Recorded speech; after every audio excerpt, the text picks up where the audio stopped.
There have been several leaders who have changed the world. While some of them has made it relatively better or safer, there are a handful of them who would forever be remembered as brutal and blood-sucking. This is not to say that these guys are vampires, but if the Nollywood was ever going to take on a project like that, then using people who caused the loss of thousands to millions of lives might be quite befitting. Before we proceed further, we would like to thank all our viewers for your constant support.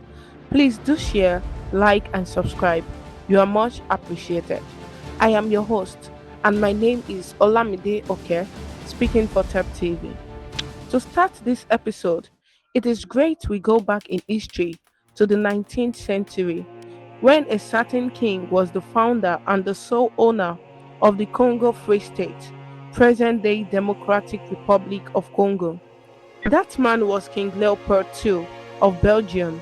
He succeeded his father at the age of 44 and ruled as the longest-serving monarch of Belgium. While he was known to commission many buildings in Belgium, in Congo, he was remembered for horror. King Leopold ran Congo for his own private gain through the collection of ivory and then rubber in the 1890s. All of this he did using mercenaries and ordering forced labor on the Congolese. He underwent what many called systematic brutality, where hands and sometimes feet of men, women, and children were amputated if they did not meet their rubber quota.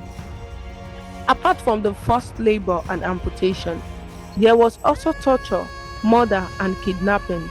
It was so terrifying that a member of the US Congress used the term crimes against humanity for the first time heard in the world when this perpetual horror was brought up in 1890.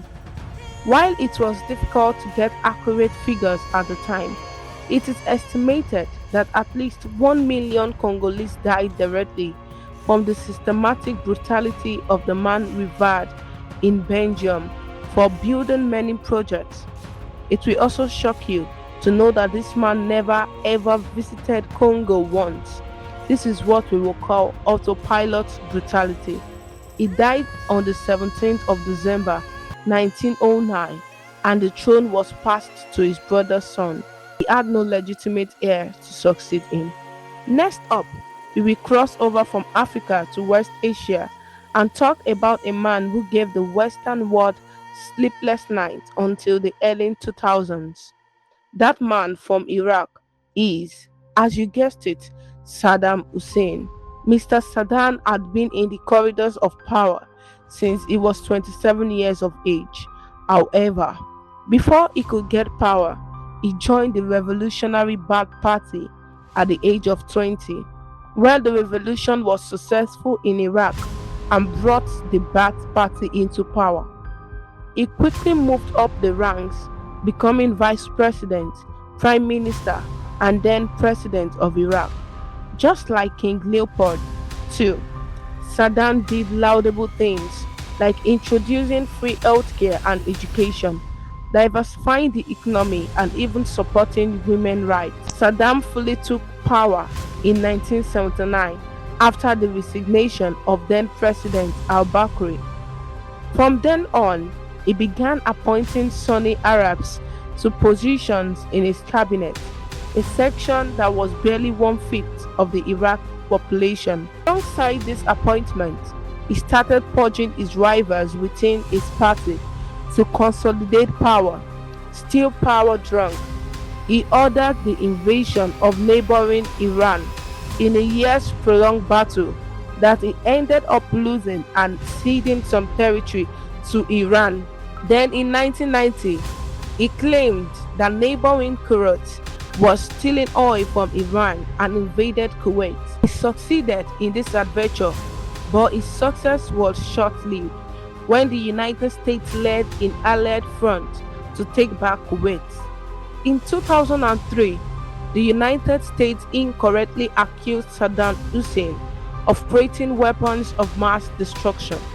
This was an excuse that led to the invasion and toppling of Saddam Hussein.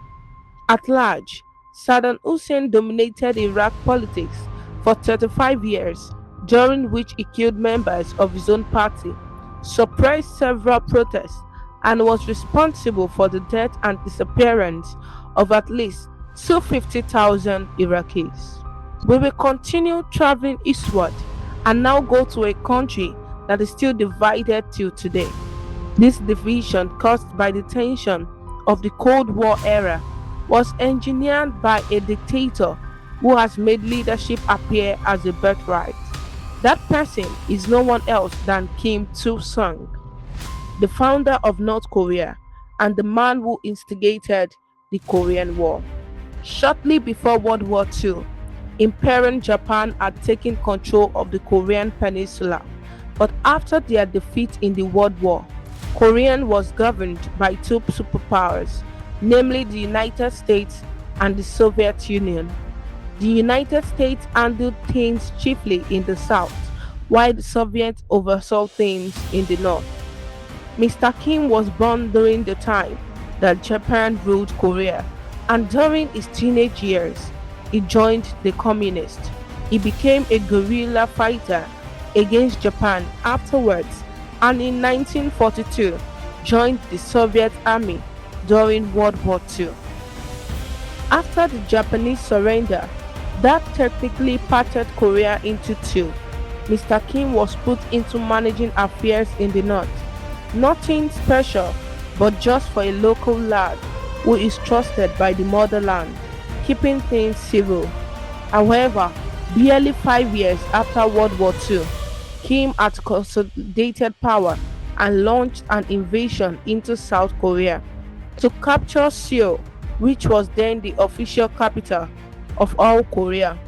He saw this as a move to have all of Korea under his rule.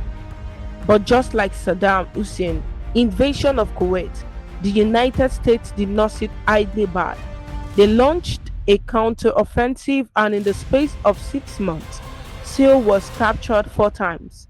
First, the North captured it, then the South took it back, then the North took it again, and then the South recovered it back. During the final recapture by the South, they were able to push the North back beyond the 38th parallel, the line that has become the official partition of Korea till today. A ceasefire was agreed in July 1953, but technically it was an armistice because no one really surrendered. Mr. Kim ruled North Korea for over 45 years, and in that time, it was brutal suppression and complete alienation from the world. Just in the Korean War alone, about 1.5 to 3 million civilians were killed. This war was marked as the most bloody war in history till date, post World War II. And all of this happened because one man thought he had a great idea. We cannot end this episode without talking about the man seen as the monster of all monsters, someone whom world leaders saw as on another level from the other dictators. He is a man labeled as a totalitarian, and this man is the father of Nazi Germany, Adolf Hitler. Mr. Hitler, for many who were not aware, was part of the German army in World War I. He was decorated for his war efforts and given the Iron Cross. Nevertheless, he always felt that Germany was wrong to surrender and seek peace following World War I. Furthermore, the heavy penalty of Germany's war effort and the lack of integration back into the world fold gave more credence to Hitler's madness. During the Treaty of Versailles, he gained popular support for attacking the treaty in itself and promoting pan-German sentiment. Afterwards, he led a coup to overthrow the German government, but was unsuccessful and then imprisoned. While in prison for over a year, he prepared his political manifesto called Mein Kampf, meaning my struggle. Instead of prison time breaking Mr. Adolf, it only strengthened his resolve.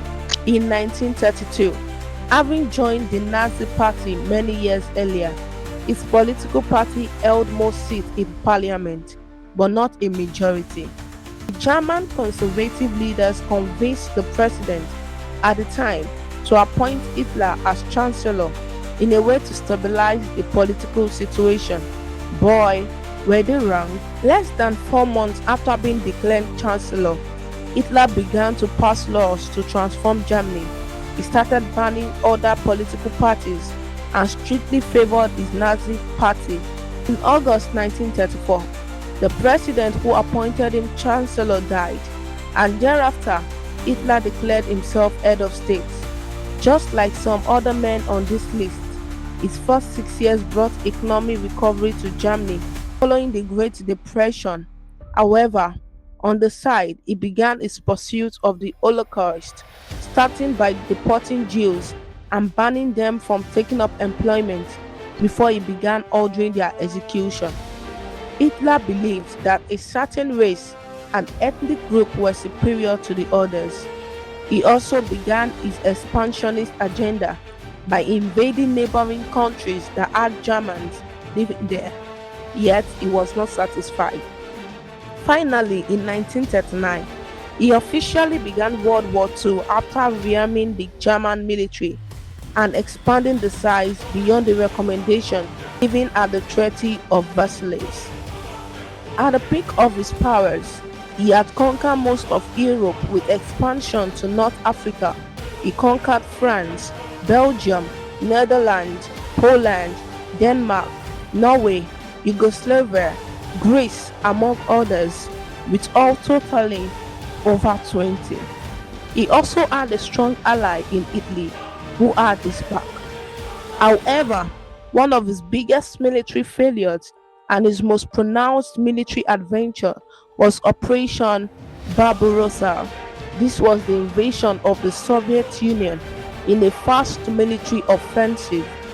The Germans conquered in lightning speed and got to a few kilometers to Moscow, the Soviet capital, but then winter came. The Germans were not prepared for the weather change, and this gave the Soviets an opportunity for a counter-offensive. The Red Army gathered about 2.5 million soldiers to go after the Germans. They were also boosted by the Allied forces led by the United States and Britain. There, UK's famous Prime Minister Winston Churchill pushed for the cooperation of both superpowers. Finally, on the 30th of April 1945, Hitler and his partner killed themselves and requested their bodies be burnt as Berlin was falling into the hands of the Soviets. The mass horror caused by Hitler recorded the death of about 6 million Jews, over 400,000 US soldiers, highest deaths recorded by the United States in a foreign conflict, and over 70 million people, including civilians worldwide. This is the most deadly episode ever in human history. It will surprise you that the man who caused all of this was never voted in by the German people as their leader. He simply saw an opportunity and he took it. May we never face such horrors anymore, at least not in our lifetime. Thank you for watching.